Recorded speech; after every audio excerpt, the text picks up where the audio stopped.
The purpose of this record is to show you how to use your imagination to achieve your every desire. Most men are totally unaware of the creative power of imagination and invariably bow before the dictates of facts and accept life on the basis of the world without. But when you discover this creative power within yourself, you will boldly assert the supremacy of imagination and put all things in subjection to it. When the man speaks of God in man, he is totally unaware that this power called God in man is man's imagination. This is the creative power in man. There is nothing under heaven that is not plastic as potter's clay to the touch of the shaping spirit of imagination. Once a man said to me, "You know, Neville, I love to listen to you talk about imagination. But as I do so, I invariably touch the chair with my fingers and push my feet into the rug, just to keep my sense of the reality and the profundity of things." Well, undoubtedly he is still touching the chair with his fingers and pushing his feet into the rug. But now let me tell you another one who didn't touch with her fingers and didn't push that foot of hers onto the board of the streetcar. It's the story of a young girl, just turned 17. It was Christmas Eve, and she is sad of heart. For that year, she had lost her father in an accident, and she's returning home to what seemed to be an empty house. She was untrained to do anything, so got herself a job as a waitress. This night is quite late, Christmas Eve. It's raining. The car is full of laughing boys and girls home for their Christmas vacation. And she couldn't conceal the tears. Luckily for her, as I said, it was raining. So she stuck her face into the heavens to mingle her tears with the rain. And then holding the rail of the streetcar, this is what she did. She said, "This is not rain, but this is spray from the ocean. And this is not the salt of tears that I taste, but this is the salt of the sea in the wind. And this is not San Diego. This is a ship, and I'm coming into the Bay of Samoa." And there she felt the reality of all that she had imagined. Then came the end of the journey, and all are out. 10 days later, this girl received a letter from a firm in Chicago saying that her aunt, several years before, when she sailed for Europe, deposited with them $3,000 with instructions that if she did not return to America, this money should be paid to her niece. They had just received information of the aunt's death and were now acting upon her instructions. 1 month later, this girl sailed for Samoa. As she came into the bay, it was late that night, and there was salt of the sea in the wind. It wasn't raining, but there was spray in the air, and she actually felt what she felt 1 month before, only this time she had realized her objective. Now, this whole record is technique. I want to show you today how to put your wonderful imagination right into the feeling of your wish fulfilled, and let it remain there and fall asleep in that state. And I promise you from my own experience, you will realize the state in which you sleep if you could actually feel yourself right into the situation of your fulfilled desire and continue therein until you fall asleep. As you feel yourself right into it, remain in it until you give it all the tones of reality, until you give it all the sensory vividness of reality. As you do it, in that state, quietly fall into sleep. And in a way you will never know, you could never consciously devise the means that will be employed, you will find yourself moving across a series of events leading you towards the objective realization of this state. Now here is a practical technique. The first thing you do, you must know exactly what you want in this world.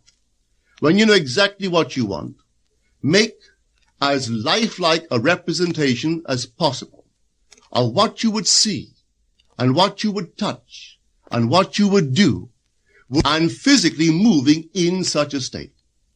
For example, suppose I wanted a home, but I had no money, but I still know what I want. Without taking anything into consideration, I would make as lifelike a representation of the home that I would like, with all the things in it that I would want. And then, this night, as I would go to bed, I would, in a drowsy, sleepy state, the state that borders upon sleep, I would imagine that I am actually in such a house, that were I to step off the bed, I would step upon the floor of that house. Were I to leave this room, I would enter the room that is adjacent to my imagined room in that house. And while I am touching the furniture and feeling it to be solidly real, and while I am moving from one room to the other in my imaginary house, I would go sound asleep in that state. And I know that in a way I could not consciously devise, I would realize my house. I have seen it work time and time again. If I wanted promotion in my business, I would ask myself what additional responsibilities would be mine were I to be given this great promotion. What would I do? What would I say? What would I see? How would I act? And then in my imagination, I would begin to see and touch and do and act as I would outwardly see and touch and act were I in that position.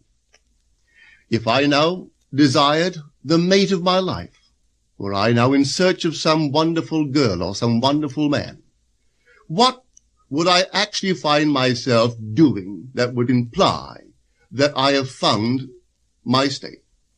For instance, suppose now I was a lady. One thing I would definitely do, I would wear a wedding ring. I would take my imaginary hands, and I would feel the ring that I would imagine to be there. And I would keep on feeling it until it seemed to me to be solidly real. I would give it all the sensory vividness I am capable of giving anything.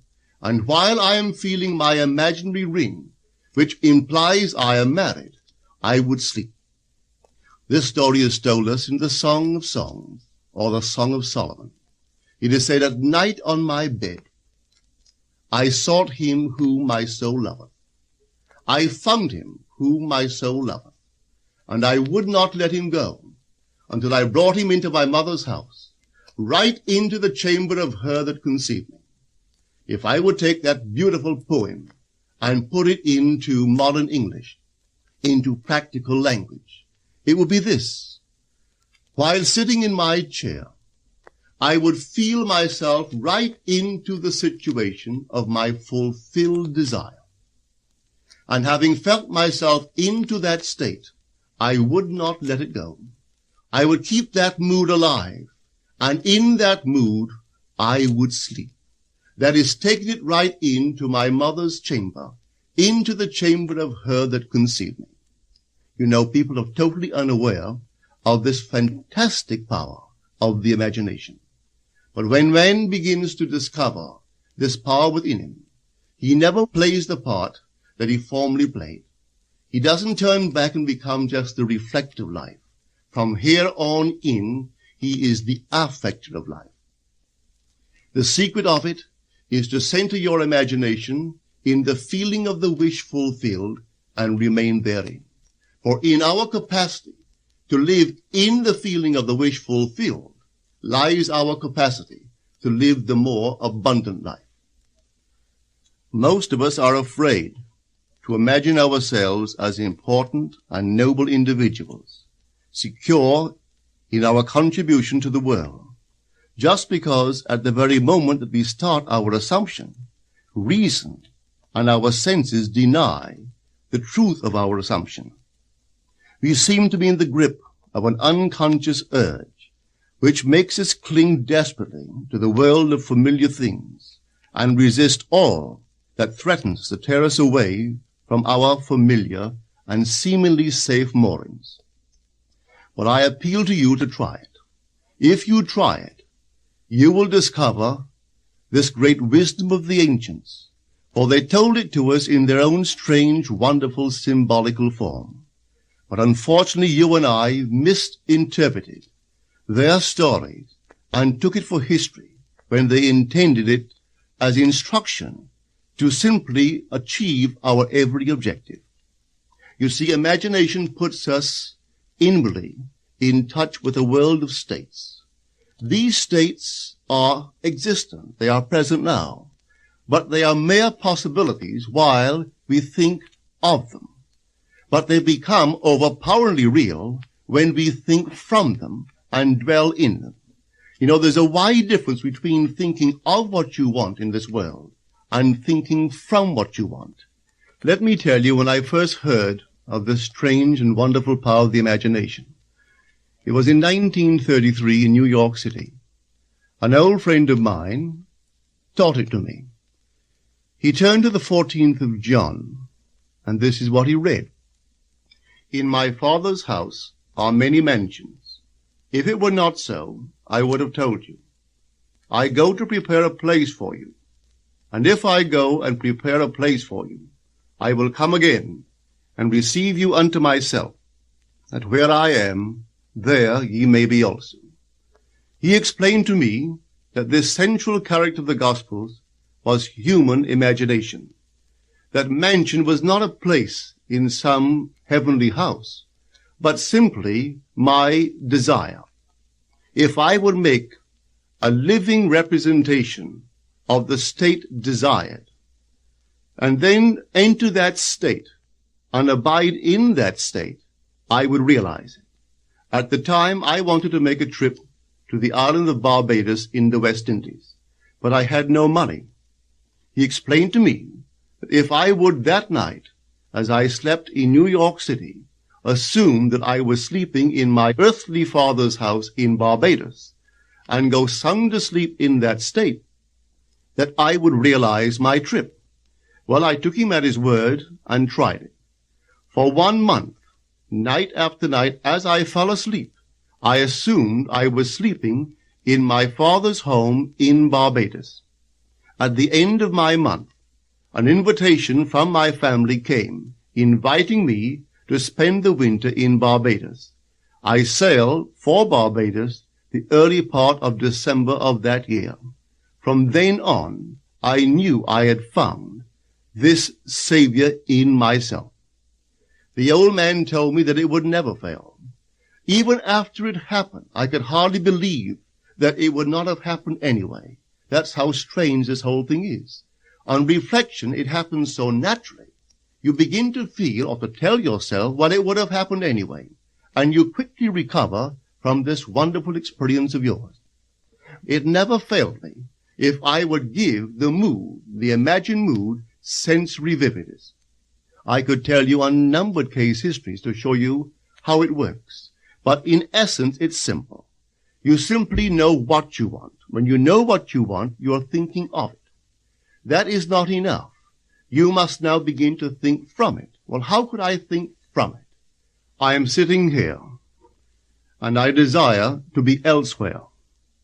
How could I, while sitting here physically, put myself in imagination at a point in space removed from this room and make that real to me?